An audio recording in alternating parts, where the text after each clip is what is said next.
நம்ம ஊர் தாங்க. அங்க போனோனே நாட்டு மருந்து கடையில கிடைக்காத விஷயங்களே இல்ல. இங்க பூனேல கிடைக்கிறது எல்லாமே அங்க வாங்கிட்டு வந்துட்டேன். ஃபர்ஸ்ட்டு திருப்புகழ் ரூ. 50க்கு வாங்குனேன். இதெல்லாம் ஃபோன்ல பார்த்து படிக்கும்போது கான்சன்ட்ரேஷனும் பண்ண முடியல, கண்ணும் வலிக்குது. சரி ஒரு புக்கா வாங்கிட்டோம்னா நல்லா இருக்கும்னு சொல்லிட்டு திருப்புகழ், அதுக்கப்புறம் வேல்மாறல் அந்த புக்குமே ₹30க்கு வாங்கியிருந்தேன். சூப்பரா இருந்துச்சு.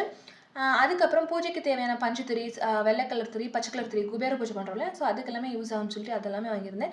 அதுக்கப்புறம் சந்தன பவுடர், தசாங்க பவுடர், இந்த பவுடர் நம்ம வெள்ளிக்கிழமையில ஏத்துனா ரொம்ப விசேஷம். அப்புறம் வாராகி அவனுக்கு ட்ரெஸ் இல்லைன்னு சொல்லிட்டு ஒண்ணே ஒண்ணு ரொம்ப சூப்பரா இருக்கு. இன்னொன்னு கூட வாங்கலாம்னு ஃபீல் பண்றேன்.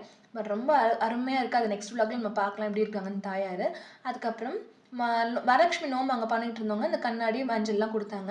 அப்புறம் குபேர பூஜைக்கு தேவையான குபேர யந்திரம் போட்ட ஒரு மணி. இது ₹80க்கு நான் வாங்கியிருந்தேன். லட்சுமி குபேரர் கோயில்லயே. அதுக்கப்புறம் பார்த்தீங்கன்னா, கோலம் போடுற இந்த ஸ்டென்சில் வந்து 1 ₹30ன்னு சொன்னாங்க. 2 ₹50ன்னு சொல்லிட்டு 2 இது வாங்கியிருந்தேன்.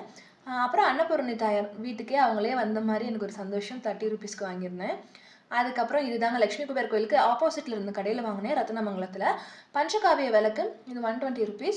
அதுக்கப்புறம் முருகனுக்கான மாலை, அதுக்கப்புறம் வேற என்ன வாங்கியிருக்கிறேன், குட்டி குட்டி தட்டு இதெல்லாமே ₹20க்கு ரொம்ப ஃபேன்சியா சூப்பரா இருக்குல்ல, இதெல்லாமே வாங்கியிருந்தேன். அதுக்கப்புறம் கார்ல அப்புறம் இந்த ஸ்டிக்கர் வாங்கியிருந்தேங்க, கோலம் ஒட்டலான்னு.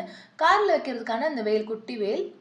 அதுக்கப்புறம் லக்ஷ்மி குபேரர் சிலை, அதாவது குபேரரும் அவரோட மனைவியும் இருக்கிற மாதிரி சிலை. இந்த வீடியோ பிடிச்சா கண்டிப்பா லைக் பண்ணுங்க.